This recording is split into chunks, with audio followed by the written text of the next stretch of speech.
Hello guys, I hope you are okay. Hayi confusion lokhu iqhubeke njalo, i-confusion lokhu iqhubeke njalo kuma-South Africans, even kuma-patriots, and I don't understand ukuthi kungani thina siba confused ngoba kufanele ukuthi sibe firm and stand our ground for whatever that is coming our way, because siyazi ukuthi impi esibhekene nayo ayikho ncane. UGeneral Mkhwanazi told us ukuthi impi esibhekene nayo ayikho ncane, inkulu, and njengamanje siyabona ukuthi impi esibhekene nayo ayikho ncane. So we must always be ready to face these challenges. We must always be ready to face ama-storms afana nalawa. Asilwi nje nabantukazana, silwa ne-system, silwa ne-power. So we must expect izinto ey'fana nalezi. What we are fighting is not a small thing. Singabi weak.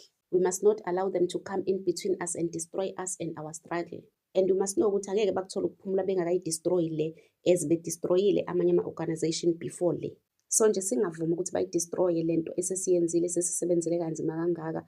Ngoba uyabona ukuthi lena ibanika ama-sleepless nights, angeke baze bakuthola ukuphumula bengakayi-destroy nayo njengalawa amanye abawa-destroyile. Hayi njengoba ngike ngasho ukuthi yena ngambuza ngale mali lengumhla ka-30 after imashi esasenayo eThekwini and waphika, okusho ukuthi akuyena umuntu owangitshela ngoba ngangeke ngibuze kube uyena owangitshela, ngayithola nje ngendlela yami. And okunye abangakwazi abantu ukuthi mina ngikhulele ku-ANC, ngize ngaphaphama nje kwi-ANC, manje ayikho into eyenzeka kwi-ANC uthola ukuthi angiyazi. Abantu abaningi abalidayo enhlakeni ezahlukene kwi-ANC siyazana nabo and nabangani mina kwi-ANC, ngakusho njengoba nguwumkhonto angizwani nawo, angisayizitha namalungu e-ANC. Yakhona abantu engabangani babo, bakhona nginosisi nabafowethu lapha kwi-ANC. Shiya ukuthi-ke mase ziya politically asiboni ngasolinye.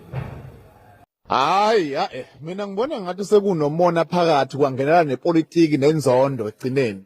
Yini inkinga uma ngabe ungizwe nophakela umthakathi behlangane nopresident? Angithi bayingxenye abaholi ye-March and March. Izolo lokuJacinto besitshela ukuthi i-March and March ayonomuntu yomphakathi. Yini pho inkinga? UJacinto uyawenza ama-meeting serious. Kade hlala nobuholi be-MKPs, kona iy'thombe ziyatrenda. Uhlezi kanti le nkinga kade raise ama-South Africans bengesikhona ukuthi uhulumeni abalalele. Kukhona yini lapho khona ungizwe nophakela umthakathi abathe mangabe bebuya kupresident bashintsha itatimende bathi abantu abangabe besamathi? Bafowethu, uma ngabe kunenzondo ebhekane nopresident noma nobuholo obukhona, akucaci ukuthi inzondo ipolitical. Kungenziwe ngathi sinenkinga yama-illegal immigrants, foreign nationals ala eNingizimu Afrika, kanti inzondo straight ikwipolitiki lapha ngaphakathi. Mina yabona mangithi ngiyahlala ngibukisa phansi, angi-understand ukuthi yini lento engaka esiphakamyelwe umlungisi kaMancinza. Umphakela umthakathi unayo lento yokuthi kuyona sonke isikhathi ukuthi nginsizwa mina, nginsizwa sometimes ubone ukuthi hayi akusafanele la ingene into yomnsizwa, sekumele sixoxe ngoba mina makuthiwe njengamanje khona mina abantu njengoba okwamanje ngisawupresident welapho abantu engibalidayo and abanye bancane nami, kodwa umuntu umebe kumbono ngiyamhlonipha njengawo wonke umuntu, kanjalo nomdala futhi. Ngicabanga ukuthi ihambe kuyimbalekele leyo nto ukuthi-ke kumele alalele nje wona wonke umuntu. Uma umuntu ngeke uhleli u-right njalo. Nami abantu engibalidayo baye bangidiscipline uma sengikhombisa endleleni ukuthi ayima president wethu awusenze kahle lana ngiyilungise leyo nto. Yena naye kuyadinga ukuthi kwesinye isikhathi kwezinye zezinto umthizo ukubeka eceleni ucabange njengomuntu, ngoba akekho umuntu ongawenza amaphutha, azehlise awavuma amanye amaphutha akhe kubonakala ukuthi kwenzeka kanjani kuyaphambili. Ngoba uphakela umthakathi baningi abantu abakholelwa kuyena. Mina-ke nje ngimkhonzile-ke, ngihleli ngimtshela ukuthi ngimkhonzile indlela enza ngayo izinto. Ingakho ngiphoxekile nje, inhliziyo yami ibuhlungu ngale nto eyenzekile. Kodwa-ke njengoba uphakela umthakathi ilandelwa abantu abaningi kangaka, ngamtshela naye ukuthi izinto asezenza akasazenzeli yena, usenzela la abantu ngoba yazi uma usupport umuntu ugcine nawe uba nezitha nabantu abangamfuni lowo muntu ukuthi izinto osuzenza sekumele ucabangele abantu abakholelwa kuwena. Ingakho-ke nakuyena ngifisa ukuthi engazuthi engazehlisa eyinuka amakhwapha alungisa amaphutha. Nangu undabandaba eqala phansi umkhankaso ethi uthi abahambe uthi igwaregware lingenamaphepha la eSouth Africa lizohamba. Uthi yena neyinsizwa basayibambile futhi they are unshakable. So my question is, le mali enithi nikiwe undabandaba pho eyani? Ngoba phela mangathiwa ngempela ufumbathisiwe ngabe usawuphusha yini lo mkhankaso wemashi, ngoba ngabe usethebe sethi hayi angisayingeni, angithi phela manje unikezwe imali kwathiwa wena phuma la. Kodwa manje niyabona nisizwe sakithi ukuthi ngathi niyikakela engalele khona.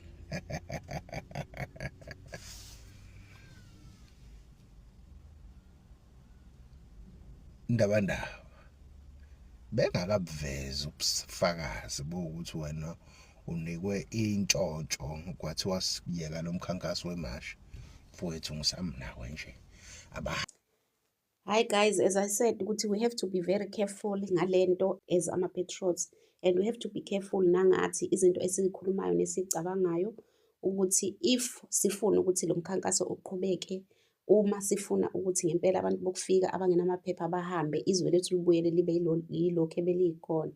Ithina abantu okufanele ukuthi siziseshe ngaphakathi kuqala ukuthi kwenzakalani. Bengafanele ngempela uma abantu abathembekile ababathandayo labantu abasiholayo balama organization, bengafanele ukuthi sithathe ama-sides from the beginning. Bengafanele ukuthi sisho izinto esizoyisola ngazo ngoba asinasiqiniseko ukuthi kwenzakaleni.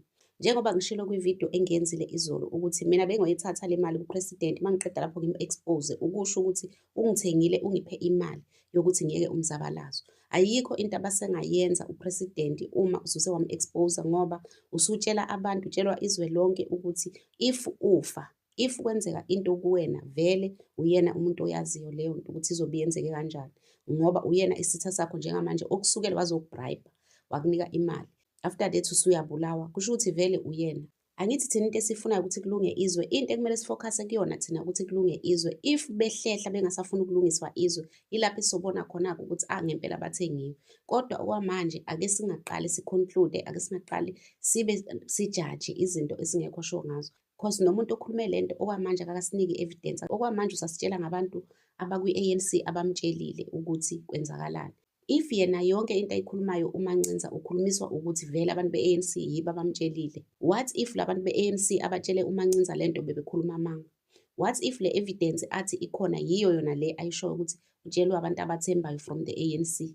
Thina-ke nje as ama-patriots esingayithembi inhlobo i-ANC ukuthi noma ngabe ubani othi ubuya kwi-ANC kunzima ukuthi simthembe, sizolindela ukuthi siqale sibone i-evidence ukuthi nansi i-evidence, nansi proof, whether it's a video, picture or whatever. Yilokho nje kuphela sifanele ukuthi sikhulumele phezu kwakho. Futhi nakhona ngiyibone thina ukuthi njengama-patriots singenaphi ekujajeni ukuthi kwenzakalani, ngoba okwethu ukulinda ukubona ukuthi izwe liyalunga, bayaqhubeka nokulungisa izwe, noma bathengiwe ngempela abasaqhubeki. Ngicabanga ukuthi iyona nto nje thina kumele ukuthi sifocuse kuyona, singabi nendaba nezinto ezingafuni thina. So guys, let me know what you think on the comment section. Don't forget to subscribe, to like and share the video. Love you guys. Bye.